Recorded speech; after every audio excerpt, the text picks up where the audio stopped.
On January 23, 2024, I officially filed to begin the recall of Councilwoman Jamelle McKenzie. And within just 1 week, 233 of my neighbors signed their names on too, because they were just as concerned as I was about the direction our beloved city was heading. While my name was the one on the paperwork, I've never viewed this as mine alone.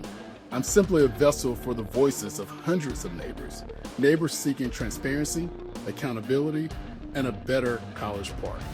We filed this recall because of a pattern of decisions that made us deeply concerned for the future of our city.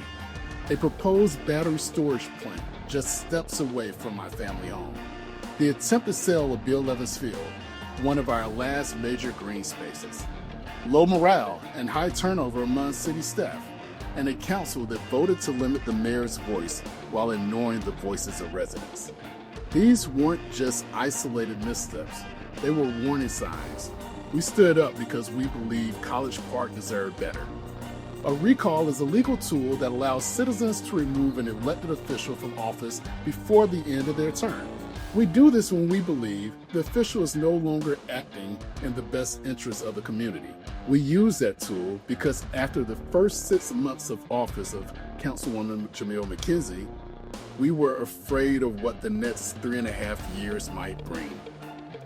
At that time, we believed this would be a relatively speedy process where the people would collect signatures and vote. Instead, it dragged through the courts with no clear end in sight. And all the while, it cost taxpayers, people like you and me, money.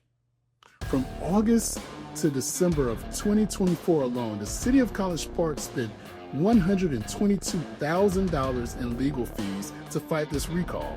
That's $122,000 that could have gone to parks, public safety, sidewalks. Instead, it went to attorney fees to fight against the voices of the residents. Meanwhile, we're relying on neighbors, people who volunteer their time, talent, and resources to help make this city better. We sought pro bono legal support, built grassroots momentum, and sacrificed nights, weekends, and finances. But the truth is, we simply can't afford to keep fighting this legal battle while the city continues to use our own money to protect their own. We made a strategic decision to focus our energy on where it's most needed.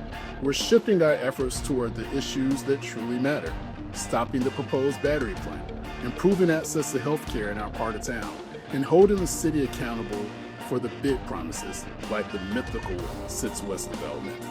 Recently, we had a productive and respectful conversation with Councilwoman McKenzie, and while we appreciate her willingness to listen, this movement has always been about more than just one person. It represents generational families, those who were pushed out and are finding their way back, new homeowners, and longtime neighbors who believe College Park can do better. We want to be clear, we do not back down from a single word of this recall, and the court did not vindicate anyone. This is about focusing on the future of College Park, making the real change comes where it matters the most, in the ballot box. Your vote in November is more important than ever. I will continue to be a critical voice against our city's government, but I am cautiously optimistic about what lies ahead for Ward 1. Thank you for standing with us. Thank you for believing in what's possible. And thank you to my friend, brother, neighbor, and attorney, James Walker, for the excellent counsel throughout this process, as well as Elizabeth Lester and everyone else who was a part of the court team. We're still here, we're still united, and we're still fighting for the soul of College Park. Thank you.